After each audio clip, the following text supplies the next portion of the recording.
The conflict between Israel and militant groups in the Gaza Strip remains tense. Rocket attacks and airstrikes continue. International efforts to achieve a ceasefire are continuing, but a sustainable solution is not yet in sight. The humanitarian situation in Gaza continues to deteriorate. A few weeks ago, I spoke in an exclusive EWTN interview with the Palestinian Ambassador to Switzerland and the United Nations in Geneva. He emphasized that the conflict with Israel is not a religious war, but a political problem caused by a foreign occupation. Our issue with the Israelis is not a religious war. While the Israelis and the current leadership of Israel, they are trying to turn it to a religious, which is very difficult, and it will threat the international security. The Palestinians originally are Jews, Christians, and Muslims. And we are the Palestinians before all the three religions in Palestine. But what's happened with us is because of the Zionism and the international Zionism, and now the religious Zionism, which is very dangerous, led by this extremist and fascist government in Israel. And now to my interview, which I recorded at the Palestinian Embassy. This is Geneva, this is EWTN, and this is Report from Geneva. Good afternoon.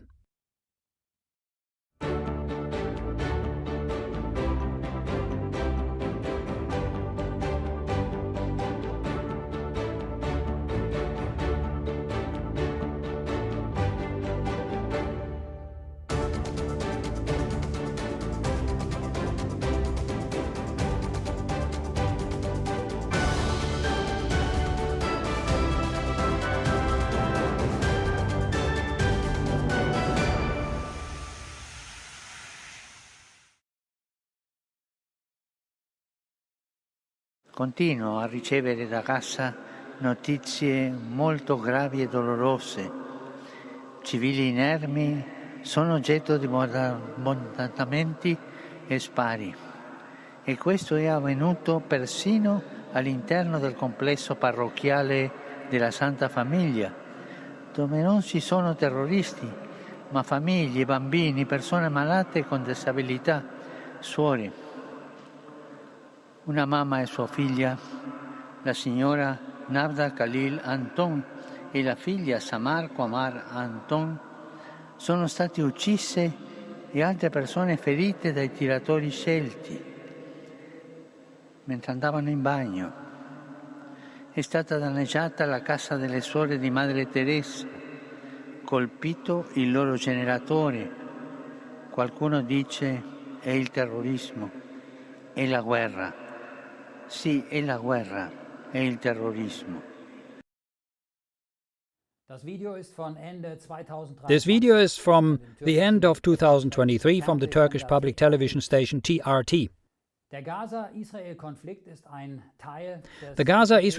is part of the Israeli-Palestinian conflict that began in 1948, when 200,000 Palestinians fled or were expelled from their homes and settled as refugees in the Gaza Strip. Since then, Israel had waged 15 wars against the Gaza Strip. The current war in Gaza began on October 7, 2023, after an attack by Hamas, in which around 1,200 people were killed and 250 were taken hostage.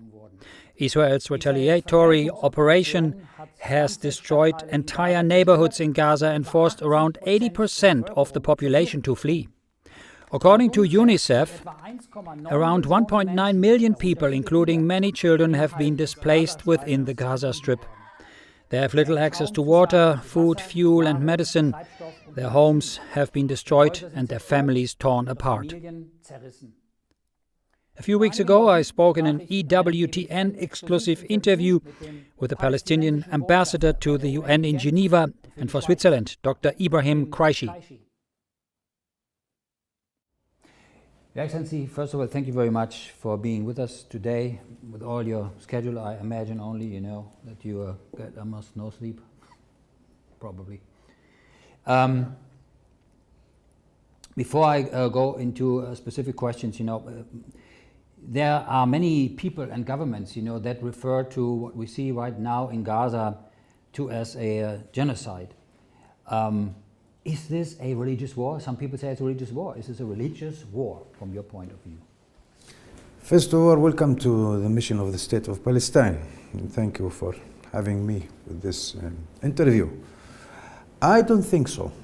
Our issue with the Israelis is not a religious war. While the Israelis and the current leadership of Israel, they are trying to turn it to a religious, which is very difficult, and it will threat the international security. The Palestinians originally are Jews, Christians, and Muslims. And we are the Palestinians before all the three religions in Palestine.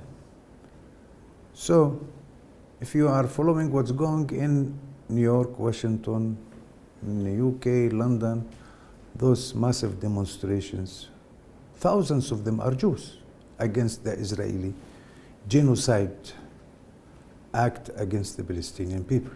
So the problem, it's at all not religious, it's a political, it's a foreign occupation, and it's the result of the mistakes of others. We are paying the price of the other mistakes. After the 6 very difficult years in the Second World War, what's the guilt of our people? If there is anyone can answer this question, we will find a solution.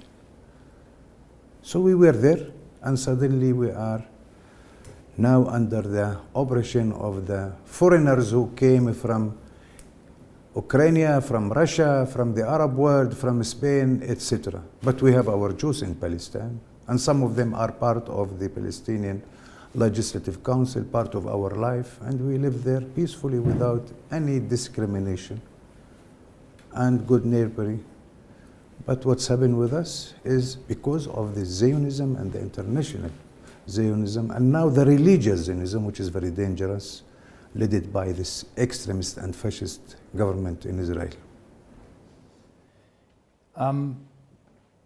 Recalling the UN General Assembly Resolution 6719 of November 29th in 2012, reaffirming the right of the Palestinian people to self-determination and so forth. Now, is this affirmation of self-determination also the acceptance of statehood? And I think now the right of self-determination is one of the main pillars of the international law. It's very clear in the Charter and the Vienna Declaration and the two covenants, the social, political, civil, cultural, etc. So I don't think that anyone can accept an idea that any people have no right to self-determination. It's our origin and nature right to practice our right to self-determination. What's happened in 2012, it's an upgrade to the status of Palestine from an observer entity to a state observer. And it's our right to become a full member in the UN. But if we go to the history, and the oppression and the injustice against the Palestinians started in 1947 when the General Assembly decided the famous Resolution 181. They decided to divide Palestine. It's written Palestine. There was no Israel at that time, for 2 states, one for Jews, one for the Arabs, the Palestinians. That one is already exist, and they took half of the designed Palestinian state at that time, and they occupied the rest of it in 1967. So I think what's happened in the General Assembly, it's a step towards ending the occupation and practicing our right to self-determination, which means for us, the Palestinians, to practice this right in the occupied Palestinian territory in 1967 in Gaza, West Bank, and East Jerusalem, and to find an agreed agreement for the issue of refugees according to the General Assembly Resolution 194 and the Arab Initiative. The recent announcement by Mr. Karim Khan, ICC chief prosecutor, for an arrest warrant against Hamas leaders and Netanyahu and other Israeli leaders triggered strong interference and threat to the ICC from members of the US government. And many question also the ICC's jurisdiction in Gaza. Can you tell us a little about the jurisdiction, why, the ICC even have jurisdiction in Gaza? Gaza is a part of the state of Palestine. And we are member in the Rome Statute and the ICC. So the application of this Rome Statute should be respected in all parts of Palestine, Gaza, West Bank, and East Jerusalem. So from that point we started and we declared 2014 that we are accepting the jurisdiction of the ICC from that time when the attack, the Israeli operation started in June, if you remember, 2014 against the Palestinian civilians, especially in Gaza. So this is the jurisdiction, and some they are trying to say that they have no jurisdiction, but they have jurisdiction in Russia, for example, which is not a member of the ICC. So this is double standard. I don't think that the way that some leaders and the Congress are dealing with the International House of Justice in this way, what they are thinking, how they are going to lead this world, by force, by muscles, it will not preserve the international legal system and the international agreements. After the Second World War, the international community succeeded to have the international law, the UN, the agencies, the ICJ and the ICC. If they don't want, it means it's turning, and it's turning now by de facto, to a jungle law. It will hit everyone in his home. So we should be careful and we should respect the legal institutions like the ICC and the ICJ and the other international courts in different countries. This is the way. As a reminder, in its surprising to many announcement in May of this year, the ICC International Criminal Court declared that it had found sufficient grounds to believe that Israeli Prime Minister Benjamin Netanyahu and Defense Minister Yoav Gallant are criminally responsible for war crimes and crimes against humanity committed in Gaza since October 8, 2023. The charges include starvation. The charges include starving civilians and attacks on the civilian population, with evidence pointing to a systematic deprivation of vital resources to Gaza residents. My office charges Netanyahu and Gallant as co-perpetrators and as superiors in the commission of these alleged crimes. Israel, like all states, has the right to defend its population. It has every right to ensure the return of hostages that have been criminally and callously taken. Those rights, however, do not absolve Israel of its obligations to comply with international humanitarian law. Intentionally causing death, starvation, injury, and suffering to the civilian population, including so very many women and children, are criminal means to achieve military and political goals. That's what we allege. As I have repeatedly underlined, since last year in Egypt, in Israel, and in Palestine, and again this year, those who do not comply with the law should not complain later when my office takes action based upon solid evidence. That day has come. For the sake of order, it should be noted that the ICC also announced that it has reasonable grounds to believe that Hamas leaders Yahya Sinwar, Mohammed Daif, and Ismail Haniyeh are criminally responsible for war crimes and crimes against humanity committed in Israel and the Gaza Strip since October 7, 2023. The charges include extermination, murder, hostage-taking, and sexual violence, all committed as part of a systematic attack on Israeli civilians. The crimes are linked to both the international conflict between Israel and Palestine and the ongoing conflict between Israel and Hamas. als auch mit dem laufenden Konflikt zwischen Israel und der Hamas. And then the Israeli Prime Minister responded to the ICC's accusations against him, accusing Chief Prosecutor Karim Khan of turning the International Criminal Court into a farce. He accused Khan of inciting anti-Semitism worldwide, compared him to notorious German judges who supported laws during the Nazi regime that disenfranchised the Jewish people and enabled the Holocaust. The outrageous decision by the ICC prosecutor, Karim Khan, to seek arrest warrants against the democratically elected leaders of Israel is a moral outrage of historic proportions. It will cast an everlasting mark of shame on the international court. Israel is waging a just war against Hamas, a genocidal terrorist organization that perpetrated the worst attack on the Jewish people since the Holocaust. Hamas massacred 1,200 Jews, raped Jewish women, burned Jewish babies, took hundreds hostage. Now, in the face of these horrors, Mr. Khan creates a twisted and false moral equivalence between the leaders of Israel and the henchmen of Hamas. This is like creating a moral equivalence after September 11th between President Bush and Osama bin Laden, or during World War II between FDR and Hitler. What a travesty of justice, what a disgrace. The prosecutor's absurd charges against me and Israel's defense minister are merely an attempt to deny Israel the basic right of self-defense. And I assure you of one thing, this attempt will utterly fail.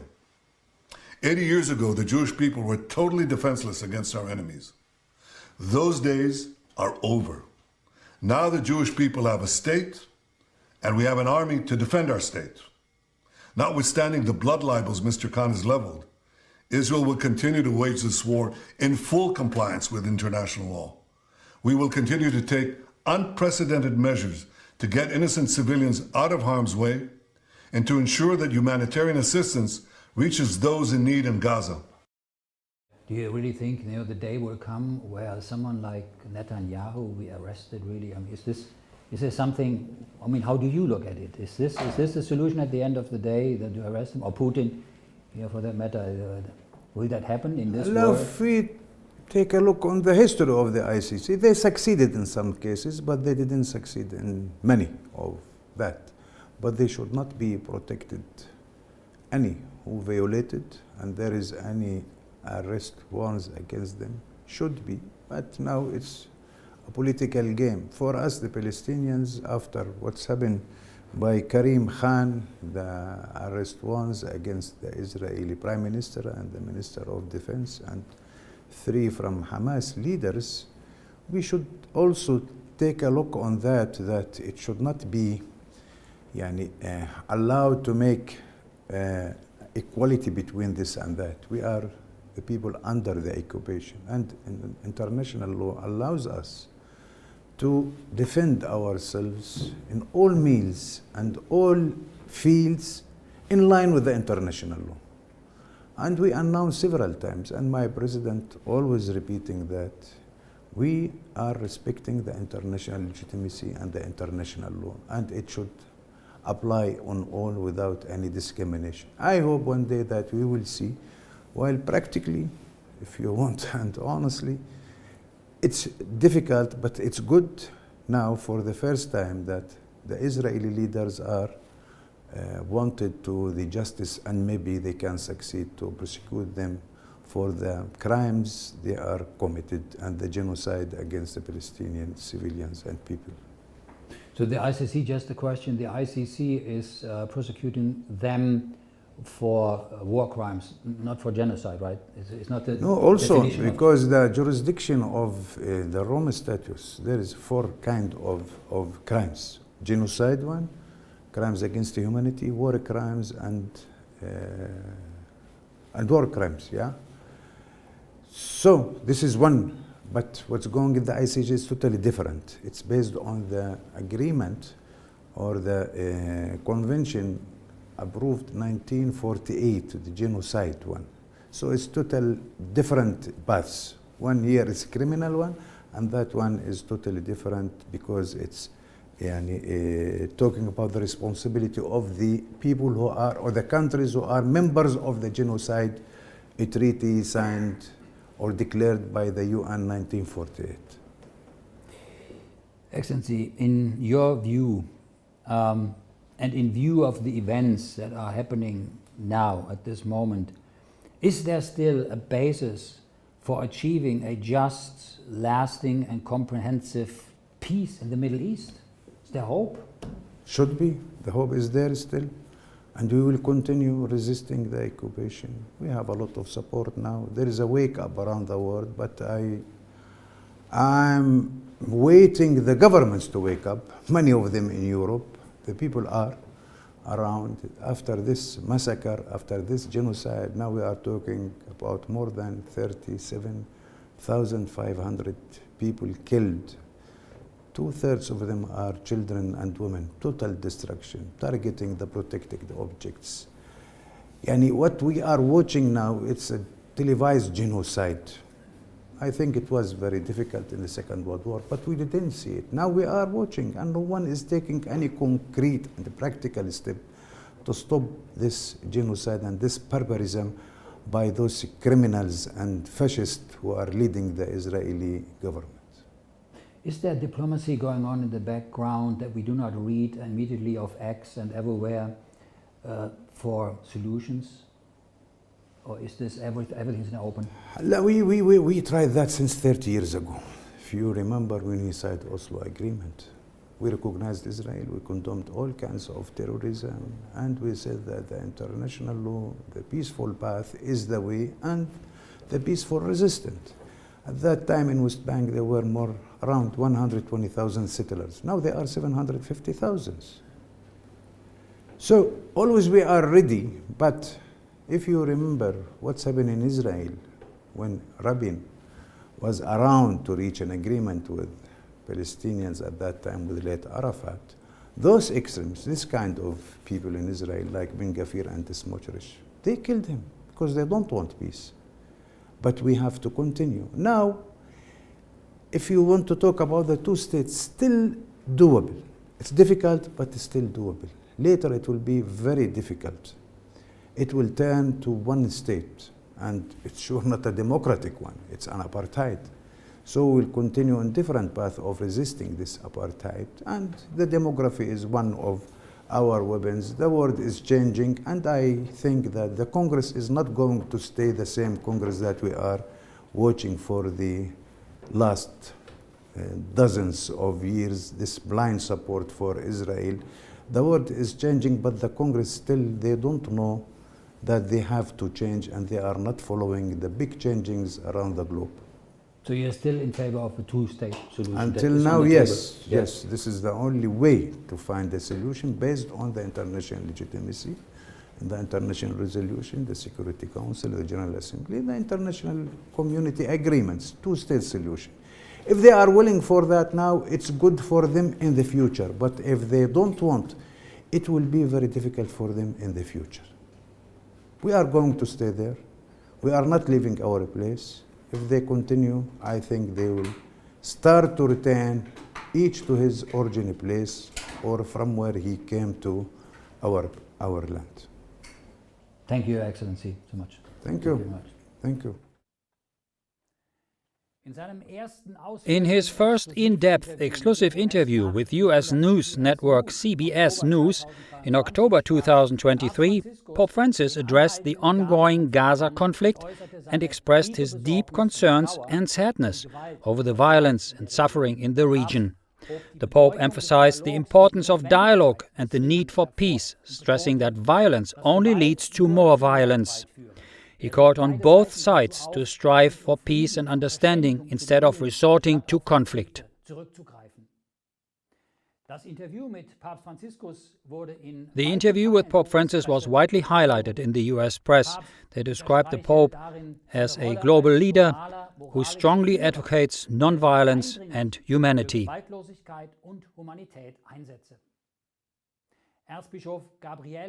Archbishop Gabriele Caccia, the permanent observer of the Holy See to the UN in New York, called for peace in the Holy Land. in the UN Security Council. He called on Israeli and Palestinian authorities to have the courage to find a two-state solution and end the ongoing violence through dialogue and mutual recognition. Thank you for watching. God bless.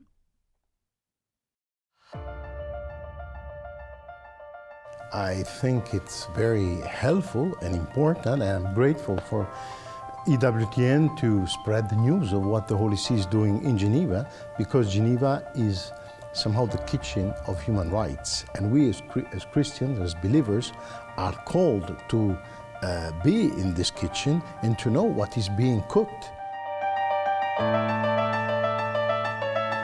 And so in a way, your service is a service which is done not just to the Holy See, but it's a service which is done to all Catholics to be able to know what the Holy See is doing, what the positions of the Holy Sees are on different issues which are nowadays at stake in the international community. And the international community means that in a few years will be also at stake in the national communities, in the local communities.